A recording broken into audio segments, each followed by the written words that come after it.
आप सोचकर देखो कि एक शहर है जिसका आधा हिस्सा तो दुश्मन के कब्जे में है और आधा हिस्सा आपके पास है। एक वॉल है, सड़क के उस पार आपका झंडा लहरा रहा है और सड़क के इस पार पूरी दुश्मन की फौज, और उसी सड़क के नीचे 450 मीटर की एक सुरंग बना चुका है दुश्मन, जो आपकी हर सांस सुन रहा है। ऐसी सिचुएशंस पैदा करता है कि वहां की जनता भड़क जाए अपने सरकार के खिलाफ, वहां के लोग आपस में ही लड़ें। हिटलर के मरने के बाद जर्मनी का जो बर्लिन है वो 4 हिस्सों में डिवाइड हो गया यार।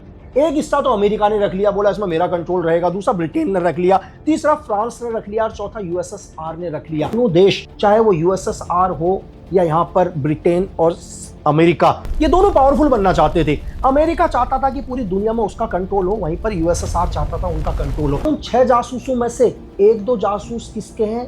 MI6 और CIA के। कुछ ना कुछ तो गलत है। या तो हो सकता है कि हमारे ही देश में या हमारी एजेंसी के अंदर हो सकता है कि कोई डबल एजेंट हो जो हमारी भी इंफॉर्मेशन क्या कर रहा है, KGP तक पहुंचा रहा है। तो ये कोई पिक्चर की कहानी नहीं है। इस ऑपरेशन का नाम है ऑपरेशन गोल्ड।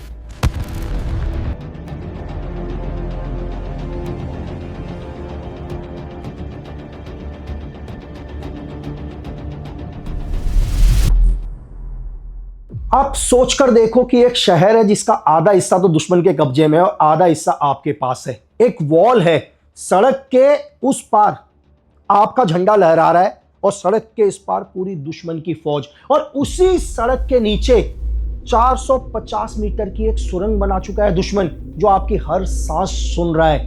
तो आज मैं आपको MI6 और CIA का सबसे बड़ा ऑपरेशन बताऊंगा, और यह कोई पिक्चर की कहानी नहीं है। इस ऑपरेशन का नाम है ऑपरेशन गोल्ड।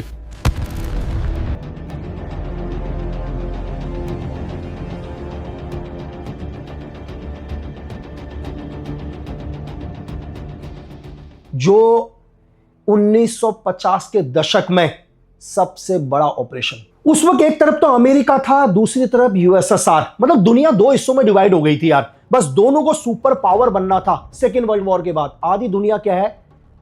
USSR के साथ, और आधी दुनिया किसके साथ? अमेरिका के साथ। और अमेरिका को लग गया था यार कहीं ना कहीं क्या है कि रशिया परमाणु बम बना चुका है, हाइड्रोजन बम भी बना चुका है। अब क्या है? एक कोल्ड वॉर, मतलब दोनों एक दूसरे के सामने डायरेक्ट वॉर नहीं करेंगे। कोल्ड वॉर क्या है, आप इसको थोड़ा सा समझने की कोशिश करो। क्या होता है? 2 दुश्मन देश, मतलब एक छोटा सा आपके मोहल्ले में ये सोचो कि 2 बदमाश आके रह रहे हैं, और दोनों के दोनों क्या है, दोनों एक दूसरे के साथ डायरेक्ट फाइट नहीं कर रहे हैं, दोनों एक दूसरे को बर्बाद करने में लगे हुए हैं। वो उसकी इंफॉर्मेशन को जान रहा है, वो उसकी इंफॉर्मेशन को जान रहा है। दोनों इंफॉर्मेशन के माध्यम से एक दूसरे को कमजोर कर रहे हैं। दोनों एक दूसरे के घर पर गृह युद्ध करा रहे हैं। कैसे? जैसे एक बदमाश ने क्या कर दिया, उसके भाई को भड़काना शुरू कर दिया, उसकी वाइफ को भड़काना शुरू कर दिया, उसके पिताजी को भड़काना शुरू कर दिया। तो इसी तरीके से जब दुनिया के अंदर कोल्ड वॉर होता है तो एक देश क्या करता है, दूसरे देश के अंदर ऐसी सिचुएशंस पैदा करता है कि वहां की जनता भड़क जाए अपने सरकार के खिलाफ, वहां के लोग आपस में ही लड़ें। इसी को कोल्ड वॉर कहा जाता है कि धीरे धीरे दीमक की तरह क्या है, एक देश को खत्म करना। USSR भी यही कर रहा था अमेरिका के खिलाफ, और अमेरिका भी यही कर रहा था USSR के खिलाफ कि कैसे भी करके एक दूसरे को बर्बाद करना, क्योंकि दुनिया में सिर्फ एक ही सुपर पावर रहेगा, या तो USSR या अमेरिका। अब यहीं से क्या हो गया, दोनों देशों ने क्या कर दिया, एक दूसरे में जासूस भेजना शुरू कर दिया, और ये पता कर रहे हैं कि नए हथियार क्या बना रहा है USSR या अमेरिका अपने नए हथियार क्या बना रहा है। और दोनों में एक बहुत बड़ी चीज, दुनिया की सबसे बड़ी एजेंसी KGP या दुनिया की सबसे बड़ी एजेंसी MI6 या CIA, दोनों ने अपने अपने जासूस दूसरे देश में भेज दिए। कैसे? जैसे फॉर एग्जांपल KGP के अंदर बहुत सारे जासूस काम कर रहे हैं। KGP को ऐसा लग रहा है कि वो जासूस उसके हैं, एक्चुअल में वो जासूस किसके हैं? वो जासूस हैं MI6 और CIA के। और ऐसे ही CIA के अंदर बहुत सारे जासूस हैं जो ब्रिटेन के लिए या MI6 अमेरिका के लिए काम कर रहे हैं। सेकेंड वर्ल्ड वॉर के बाद अगर मैं इस लड़ाई का सबसे खतरनाक मैदान बताऊं तो आप सबको पता है बर्लिन। बर्लिन क्या है? जर्मनी, मतलब हिटलर के मरने के बाद जर्मनी का जो बर्लिन है वो 4 हिस्सों में डिवाइड हो गया यार। एक हिस्सा तो अमेरिका ने रख लिया, बोला इसमें मेरा कंट्रोल रहेगा, दूसरा ब्रिटेन ने रख लिया, तीसरा फ्रांस ने रख लिया और चौथा USSR ने रख लिया। आप समझ रहे हैं, एक शहर को 4 हिस्सों में डिवाइड कर चुके हैं। लेकिन तभी क्या है, MI6 को एक ऐसी इंफॉर्मेशन मिलती है जिससे पूरा ब्रिटेन तो हिलता ही हिलता है, अमेरिका भी हिल जाता है। लेकिन ब्रिटेन के साथ अमेरिका क्यों हिलता है, मैं आपको यह बताऊं कि ब्रिटेन की MI6 और CIA दोनों एक साथ इंफॉर्मेशन को शेयर करते हैं, दोनों एक ही साथ ऑपरेशंस करते हैं। तो ये दुनिया की दो पावरफुल एजेंसी एक साथ मिलकर काम करती हैं। और सेकेंड वर्ल्ड वॉर के बाद क्या हुआ, जैसे मैंने आपको बताया कि दोनों देश, चाहे वो USSR हो या यहां पर ब्रिटेन और अमेरिका, ये दोनों पावरफुल बनना चाहते थे। अमेरिका चाहता था कि पूरी दुनिया में उसका कंट्रोल हो, वहीं पर USSR चाहता था उनका कंट्रोल हो। और दोनों ने क्या कर दिया, दोनों ने अपने जासूस एक दूसरे के एजेंसी में डाल दिए। कैसे, KGB में बहुत सारे जासूस काम कर रहे हैं, सपोज करो 1 2 3 4 5 6, और सेम CIA या MI6 के अंदर भी बहुत सारे जासूस काम कर रहे हैं MI6 के लिए। लेकिन एक्चुअल में क्या है, KGB के उन 6 जासूसों में से 1-2 जासूस किसके हैं, MI6 और CIA के। मतलब USSR को ऐसा लगता है कि ये जासूस इसके देश के लिए काम कर रहे हैं, लेकिन एक्चुअल में ये जासूस किसके लिए काम कर रहे हैं, ब्रिटेन और अमेरिका के लिए। और सेम ऐसा ही CIA और MI6 में भी है कि MI6 या ब्रिटेन को ऐसा लगता है कि उनके देश के जासूस हैं, वो भी किसके लिए काम कर रहे हैं, KGB के लिए। तो उस टाइम दुनिया के अंदर जासूसी का एक अलग ही खेल चल रहा था। इसको बोला जाता है डबल एजेंट। मतलब कि हमारे देश में आप सिर्फ दिखावा कर रहे हो, लेकिन एक्चुअल में क्या कर रहे हो, दूसरे देश के लिए काम कर रहे हो। और तभी MI6 को एक ऐसी इंफॉर्मेशन मिलती है जिससे ब्रिटेन हिलता और साथ में अमेरिका भी। और वो इंफॉर्मेशन क्या थी कि USSR बहुत बड़ा कुछ करने वाला है दुनिया में। और उनसे भी ज्यादा इंफॉर्मेशन क्या मिलती है इनको, एक इंफॉर्मेशन मिलती है कि इसी बर्लिन में जमीन के नीचे KGB के क्या है, टेलीफोन के वायर हैं पूरे के पूरे। मतलब KGB जो भी बात करती है दुनिया में अपने किसी भी जासूस से, तो उनकी सारी की सारी टेलीफोन लाइन जमीन के अंदर है। और यहीं से अमेरिका की CIA और MI6 ब्रिटेन की एक ऐसा प्लान करती है, वो कहती है कि हम दुश्मन की हर इंफॉर्मेशन को पता करेंगे। और इस ऑपरेशन का नाम रखा जाता है अमेरिका की तरफ से ऑपरेशन गोल्ड, और ब्रिटेन की MI6 इस ऑपरेशन का नाम रखती है स्टॉप वॉच। मतलब अमेरिका बोलता है कि सोना बहुत कीमती है, तो ये इंफॉर्मेशन हमारे लिए बहुत कीमती होगी, क्योंकि अगर KGB किसी भी जासूस से बात करेगा तो हम पहले से सुन लेंगे, तो सोने से भी ज्यादा क्या होगी, इंपॉर्टेंट होगी हमारी ये वाली इंफॉर्मेशन। और MI6 बोलती है कि इस ऑपरेशन का नाम हम स्टॉप वॉच इससे रख रहे हैं क्योंकि घड़ी स्टार्ट हो चुकी है, कभी भी ऑपरेशन पकड़ा जा सकता है। ऐसा नहीं है कि वो जीवन भर क्या करेंगे, KGB की बातें सुनेंगे। हो सकता है वो 10 दिन तक बातें सुने, 15 दिन तक, 1 साल तक। तो स्टॉप वॉच की तरह तुम जितनी ज्यादा इंफॉर्मेशन ले सको उतनी ज्यादा इंपॉर्टेंट है, इसलिए एक ही इंफॉर्मेशन के 2 नाम रखे जाते हैं, ऑपरेशन गोल्ड और ऑपरेशन स्टॉप वॉच। CIA के स्टेशन चीफ बर्लिन के एलन डूस और MI6 के स्टेशन चीफ विलियम किंग। मतलब स्टेशन चीफ क्या होता है मैं आपको बताता हूँ। दुनिया की कोई भी सीक्रेट एजेंसी होती है, जैसे हमारी RNW हो या MI6 हो या CIA हो, एक तो किसी भी एजेंसी के चीफ होते हैं, आपको सबको पता है। और क्या होता है कि हर दुनिया के हर देशों में एक एक स्टेशन चीफ होते हैं। जैसे सपोज करो कि आज CIA का कोई भी एक हिंदुस्तान के अंदर चीफ होगा CIA का, उसको स्टेशन चीफ बोला जाएगा। मतलब उसकी जिम्मेदारी होती है पूरे इंडिया के अंदर हिंदुस्तान क्या प्लान कर रहा है उसको कहां तक देना, उसको अमेरिका तक पहुंचाना। तो ये 2 स्टेशन चीफ थे उस टाइम बर्लिन के अंदर। और दोनों ने क्या किया, दोनों ने एक प्लान बनाया कि आप क्या करते हैं, हम लोग बर्लिन के ऊपर नॉर्मली तरीके से वेयर हाउस खोलेंगे, ऐसा लगेगा नॉर्मली तरीके से क्या है यहाँ पर एक मकान वगैरह बन रहे हैं, ठीक है। लेकिन इसके नीचे उन्होंने क्या किया, एक सुरंग बनाना शुरू कर दिया। और पूरा KGB का ध्यान कहां जा रहा था, KGB का ध्यान जा रहा है यार वेयर हाउस वगैरह बना रहा है या कुछ एक मकान बना रहा है। लेकिन धीरे धीरे क्या हुआ, इन मकानों की आड़ में या वेयर हाउस की आड़ में MI6 और CIA ने क्या कर दिया, सुरंग बनाना शुरू कर दिया। और धीरे धीरे धीरे सुरंग का काम शुरू हुआ। और इस पूरे सुरंग को बनाने में 8 महीने लगे। और यह सुरंग 450 मीटर लंबी थी, पता है आपको। और यह सुरंग कम से कम जमीन के अंदर 10 मीटर तक गहरी थी। तो आप यह समझो कि एक सुरंग को बनाने में 8 महीने लगे। और 25 फरवरी 1955 में सुरंग तैयार होकर आ गई। और जैसे ही सुरंग के अंदर ये लोग पहुंचे, MI6 के एजेंट लोग पहुंचे और CIA के, तो उन्हें क्या नजर आया, उन्हें KGB के वो सारे वायर नजर आए। यार उस टाइम देखो मोबाइल वगैरह तो थे नहीं, क्योंकि टेलीफोन से जो भी बात करी जाती थी या कम्युनिकेशन की जो भी बात करी थी वायरिंग होती थी। अब यहाँ पर CIA क्या करती है, उन सारी वायरिंग के साथ क्या करती है, अपने कनेक्शन जोड़ देती है MI6 और वो, समझ रहे। और इसमें जो भी मजदूर यूज हुए थे इस सुरंग को बनाने में, ये दुनिया में कहीं नहीं है, लेकिन बहुत सारे एक्सपर्ट कहते हैं MI6 या CIA के उन सभी मजदूरों को ब्रिटेन की MI6 और CIA ने मरवा दिया। किसी भी मजदूर को बाहर नहीं आने दिया कि ये इंफॉर्मेशन कहीं KGP तक ना पहुंचे। अब आप समझ रहे हैं दुनिया की एजेंसी का काम। उन मजदूरों से 8 महीने में सुरंग भी बनवाई और उन मजदूरों को किसी को भी वापस नहीं आने दिया। तो इंफॉर्मेशन को हासिल करने के लिए दुनिया की एजेंसी किस हद तक जा सकती है। अब यहीं से खेल शुरू होता है। KGP कोई भी बात कर रही थी अपने एजेंटों से या अपने जासूसों से या अपने किसी भी उस आदमी से जो इंफॉर्मेशन पहुंचानी हो या इंफॉर्मेशन पता करनी हो, वो हर बात MI6 को पता चल रही थी, क्योंकि एक ही टेलीफोन के 2 कनेक्शन लग रहे थे। और धीरे धीरे क्या होता है, KGP के बहुत सारे ऐसे जासूस MI6 और CIA पकड़ लेती है। उनके बहुत सारे ऑपरेशंस भी क्या हो जाते हैं, नाकाम हो जाते हैं। और मतलब MI6 को लग रहा था कि यार अब तो एक सक्सेस ऑपरेशन ही है ना, कि आप दुश्मन के दिल तक घुस चुके हो। दुश्मन का दिल कितनी बारी धड़क रहा है आपको सुनाई दे रहा है, क्योंकि आपके पास क्या है, माइक्रोफोन लगे हुए हैं। तो लेकिन तभी क्या होता है, MI6 को CIA को एक चीज लग रहा था यार कि हमारे भी कई एजेंट क्या हो रहे हैं, गायब हो रहे हैं धीरे धीरे। मतलब रशिया के अंदर या उस टाइम के USSR में MI6 या CIA के जो भी डबल एजेंट काम कर रहे थे वो एक एक करके गायब हो रहे हैं। और तभी MI6 को ऐसा लगता है यार कि चलो हम तो दुश्मन की इंफॉर्मेशन को पता कर रहे हैं, लेकिन हमारी इंफॉर्मेशन दुश्मन तक कैसे जा रही है। लेकिन तभी MI6 ने एक बहुत गहरी चीज को नोट किया।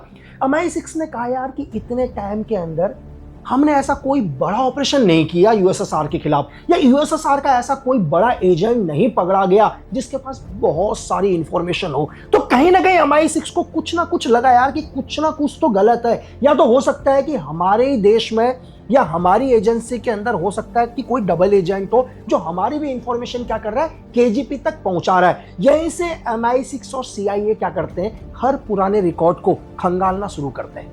MI6 और CIA देखती है यार हमने 40,000 घंटे की रिकॉर्डिंग कर ली, 6 लाख से ज्यादा हमने क्या कर दिया, कम्युनिकेशन सुने, कॉल सुने, लेकिन फिर भी ऐसा कैसे पॉसिबल है कि वो इनपुट नहीं मिल पा रही है जिससे हम KGP को खत्म कर सकें या USSR को बहुत बड़ा नुकसान कर सके।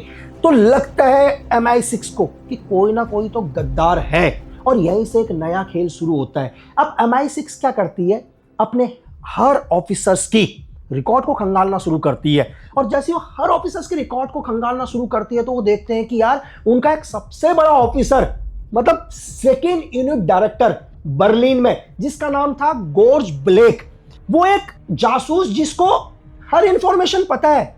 लेकिन उन्होंने क्या देखा कि यार पिछले कुछ टाइम से इसके रहन सहन में चेंज हुआ है, जो भी इसकी आमदनी है उस आमदनी के अंदर भी चेंज हुआ है। तो MI6 यहीं से क्या करती है, गॉर्ज ब्लेक के पिछले 2-3 सालों का रिकॉर्ड खंगालना शुरू करती है, क्योंकि उनका शक सिर्फ इसी आदमी पर आके रुक रहा था। उन्होंने देखा कि कुछ टाइम पहले जब 1950 के आसपास कोरिया के साथ जब ब्रिटेन का युद्ध हुआ तो गॉर्ज ब्लेक को क्या कर दिया था, पकड़ लिया था कोरियन सेना ने, और गॉर्ज ब्लेक को लगभग 3 साल तक अपने कैद में रखा। और इसके बाद क्या हुआ, ब्रिटेन और जब कोरिया का एक समझौता हुआ उसमें गॉर्ज ब्लेक को छोड़ा गया। और उन्होंने एनालाइज किया कि यार इस टाइम गॉर्ज ब्लेक को छोड़ने के बाद उसमें बहुत चेंजिंग हुए हैं। मतलब उसकी बातों से ऐसा लगता है कि उसे ये लग रहा था कि यार हिटलर को मारने के पीछे या हिटलर को जिसने भी मारा वो कहीं ना कहीं रशियंस थे, तो उसका झुकाव कहीं ना कहीं रशियंस के पक्ष में है। तो यहीं से वो हर एविडेंस को शुरू करते हैं। तो उन्हें लगता है, जब वो एक इतने बड़े ऑफिसर्स को तो डायरेक्ट नहीं पकड़ सकते थे क्योंकि George Blake already second unit director था। अब वो क्या करते हैं, उसके घर पर हर वो डिवाइस लगाना शुरू करते हैं, उसके हर मूवमेंट का पता लगाना शुरू करते हैं। और उन्हें पता चलता है कि गॉर्ज ब्लेक की एक दोस्त है जिससे वो बहुत ज्यादा मिलता है, एक लड़की जिससे उसकी नजदीकियां बहुत ज्यादा थी। यहीं पर MI6 क्या करती है, उस लड़की को अपने कंट्रोल में ले लेती है, मतलब अपने साथ मिला लेती है, और उसे बोलती है कि तुम्हें क्या करना है, MI6 के लिए काम करना, और तुम आप क्या करोगे, गॉर्ज ब्लेक की हर इंफॉर्मेशन को हमें दोगे। पहले तो लड़की मना करती है यार, वो कहती है नहीं मैं उससे, मतलब गॉर्ज ब्लेक मेरा अच्छा दोस्त है, मैं उसके साथ कैसे गद्दारी कर सकती हूँ। तो आपको पता है कि दुनिया की एजेंसीज क्या करती हैं, तो उस लड़की के मदर फादर को भी क्या करती है, CIA अपने कंट्रोल में रख लेती है, और उस लड़की को बोलती है देखो यार तुम्हें हमारा काम करना ही पड़ेगा क्योंकि हमारे देश का सवाल है, अगर तुमने हमारा काम नहीं किया तो तुम्हारे मदर फादर को हम कभी नहीं छोड़ेंगे। अब एक लड़की क्या करती है, अब उनके दबाव में आकर, जैसा MI6 और CIA कहती है, वो वैसा का वैसा करना शुरू करती है। अब वो गोर्ज ब्लेक की हर बातों के ऊपर ध्यान देती है और कहीं ना कहीं उसे ऐसे इनपुट मिलते हैं जिससे उस लड़की को ये पता चलता है कि यार गोर्ज ब्लेक क्या है, उसका झुकाव यूएसएसआर के पक्ष में है और कहीं ना कहीं उसको ऐसा लगता है कि सीआईए और MI6 सिर्फ क्या कर रहे हैं, दुनिया को गुमराह कर रहे हैं। एक्चुअल में पूरी दुनिया को जैसा अमेरिका दिखाता है या ब्रिटेन जैसा दुनिया में दिखाता है, एक्चुअल में इनकी मानसिकता वो है नहीं। इनकी मानसिकता है कि पूरी दुनिया में सिर्फ इनका कंट्रोल रहे, अगर पूरी दुनिया चले तो इनके हिसाब से चले।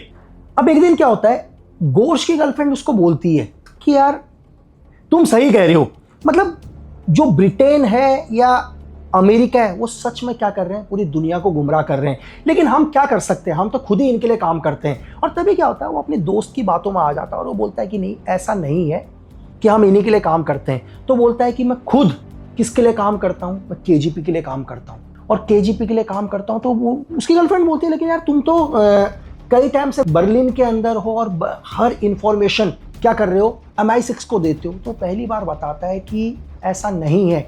बोला कि तुम्हें ये नहीं पता कि जमीन के अंदर 450 मीटर की एक सुरंग खुद चुकी है और इस MI6 को ऐसा लग रहा है कि इस सुरंग की जानकारी किसको नहीं है, KGP को नहीं है, लेकिन ये सारी जानकारी KGP को पहले से ही है। और आज तक जो भी इंफॉर्मेशन क्या है CIA या MI6 को मिल रही है वो KGP जानबूझकर दे रही है। KGP को ये सुरंग बनने से पहले पता चल गया था कि MI6 और CIA जमीन के नीचे सुरंग खोद रहा है और KGP ने ये सुरंग खोदने दी, यानी कि हमने ये सुरंग खोदने दी ताकि हम ब्रिटेन और अमेरिका को वही इंफॉर्मेशन दें जो हम चाहते हैं।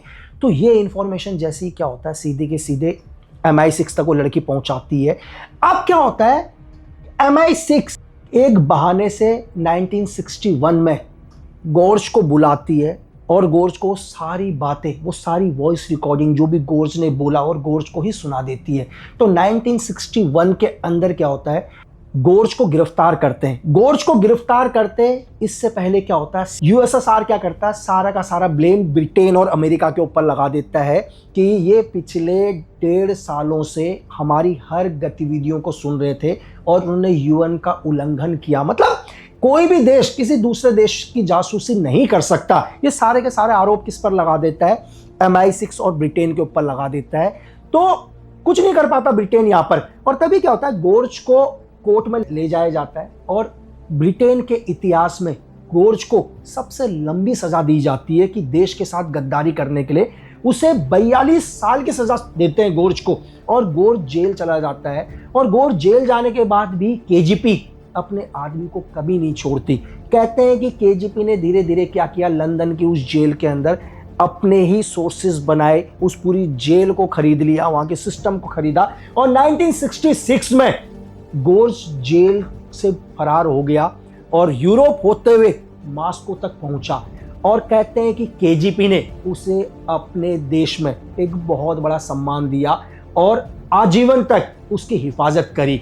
और कई स्पाई या इस फील्ड के लोग कहते हैं कि इस 1.5 साल के अंदर KGP ने दुनिया भर में ऐसे बड़े ऑपरेशंस करे जिनको CIA पकड़ ही नहीं पाई, क्योंकि CIA का पूरा ध्यान कहाँ था, CIA का पूरा ध्यान था KGP की उन बातों में जो बातें सुन रहे थे। और उन्हें लग रहा था कि KGP यही ऑपरेशन कर रही है, लेकिन KGP जानबूझ के क्या कर रही थी, वो इंफॉर्मेशन MI6 और CIA को दे रही थी। और इसके उल्टे उन्होंने दुनिया के अंदर बहुत सारे कोवर्ट ऑपरेशंस करे और CIA के बहुत सारे आदमियों को या एजेंटों को गायब किया, जिसमें कहते हैं कि एक साथ KGP ने CIA के 10 लोगों को फांसी के फंदे पर चढ़ाया।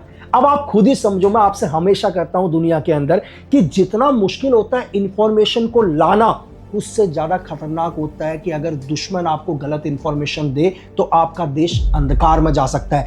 तो ब्रिटेन की MI6, अमेरिका की CIA और KGP, USSR का KGP, इन तीनों का एक ऑपरेशन जहां MI6 को लग रहा था या CIA को लग रहा था कि वो USSR की सारी गतिविधियों पर नजर रख रहे हैं, लेकिन यहीं पर USSR अपनी हर गतिविधि उन्हें बता रही थी ताकि वो दुश्मन को बर्बाद कर सके। इसलिए मैं आपसे हमेशा कहता हूं कि दुनिया में देश प्रेम से बड़ा कोई धर्म नहीं।